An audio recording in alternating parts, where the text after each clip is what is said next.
Alright, so I just got out of class and I have a meeting later today, but until then I wanted to make a video on something I was thinking about.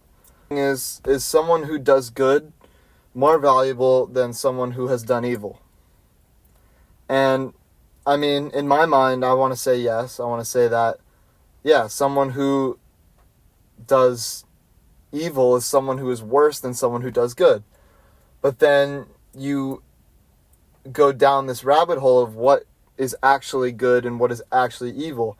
Now you have the religious set of morals of what is good and evil, and to some extent I agree with a lot of it.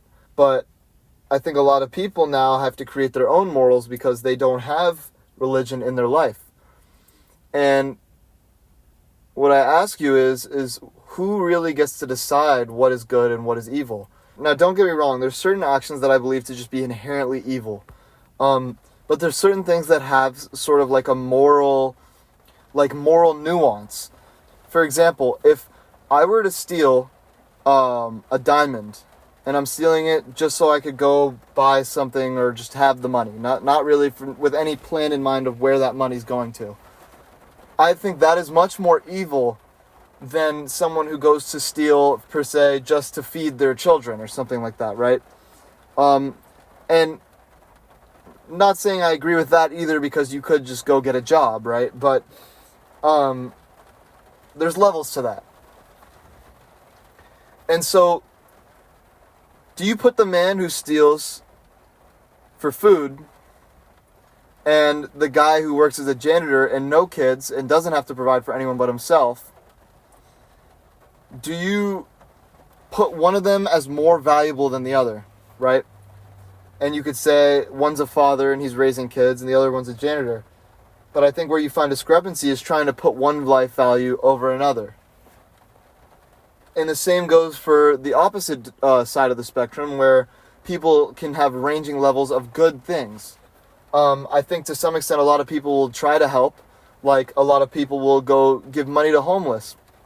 It's a good thought until they go buy drugs and you're keeping them on the street.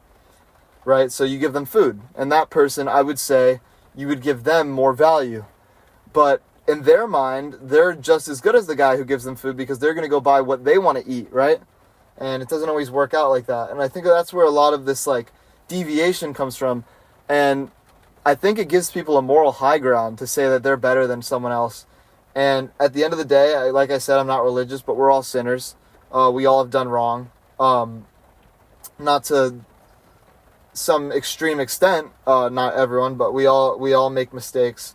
And I think you shouldn't try and put yourself over someone else because of that. It's honestly, I think that alone is immoral, and it drops your own value as a human. And then at what point would you say, if any, does a human not have any value?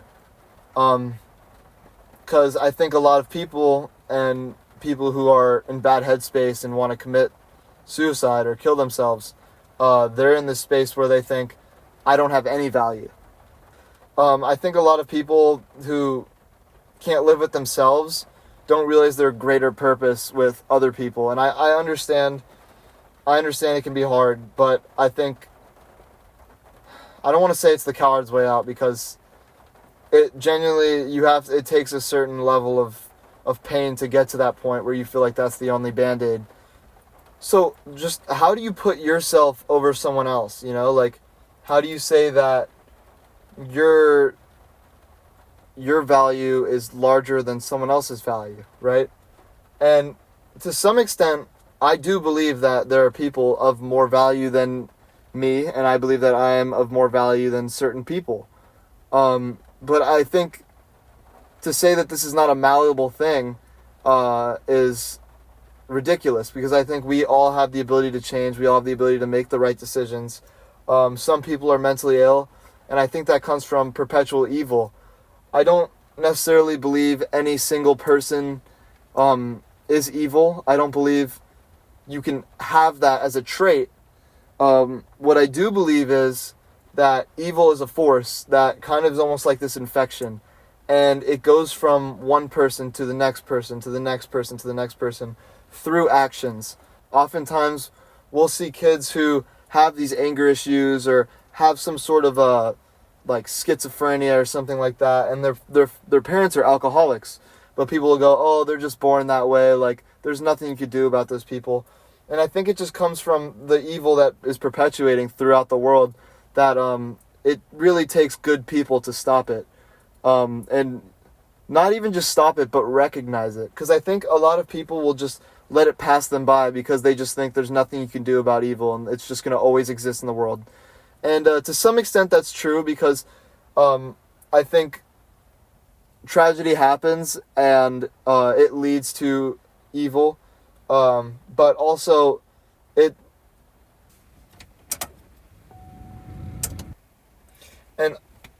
really does make me wonder, though, people, because I don't come from religion, and I never was raised religious. I only went to maybe my friend's bar mitzvahs, but I had never been to church or temple. But I really do wonder how we really have any sort of moral system, because I don't believe that we're born with morals. I think that it comes into us. I think a lot of us would be okay with murder if we weren't taught that way.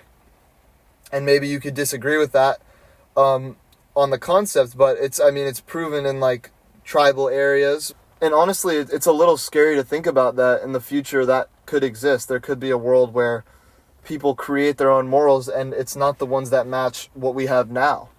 And there's going to be so much harm in the world, and people will it'll be a normal Tuesday.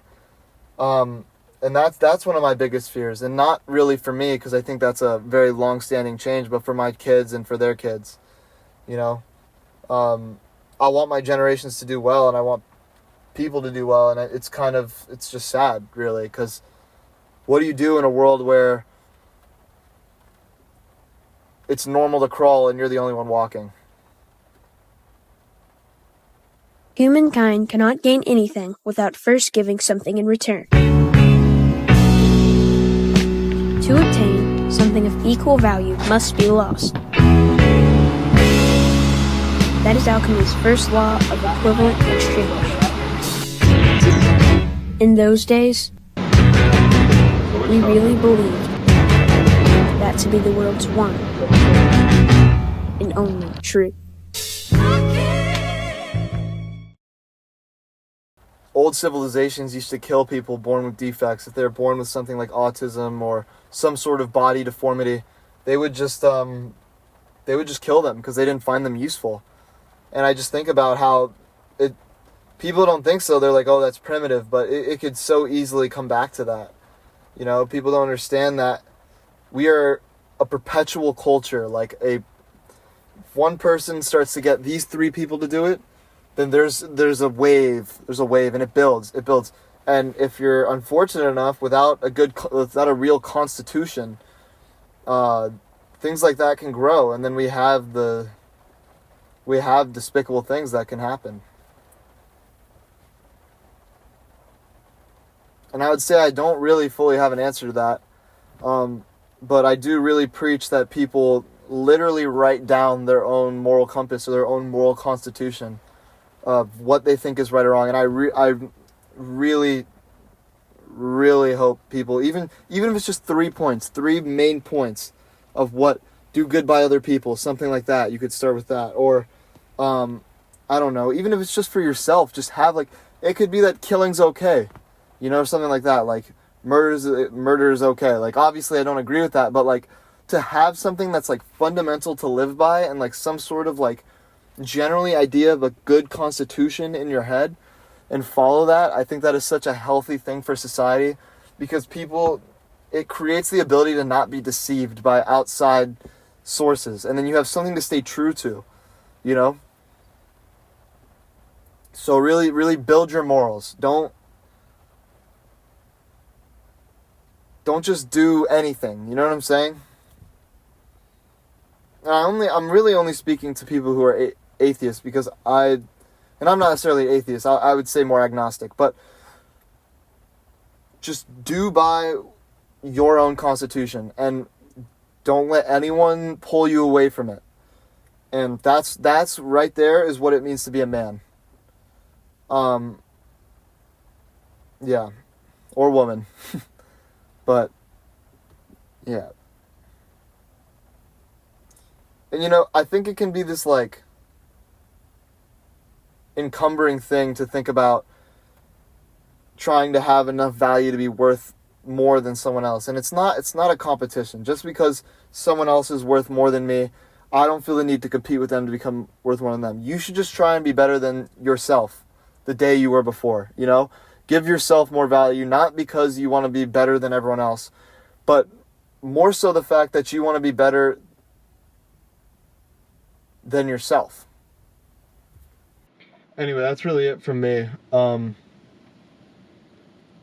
But yeah.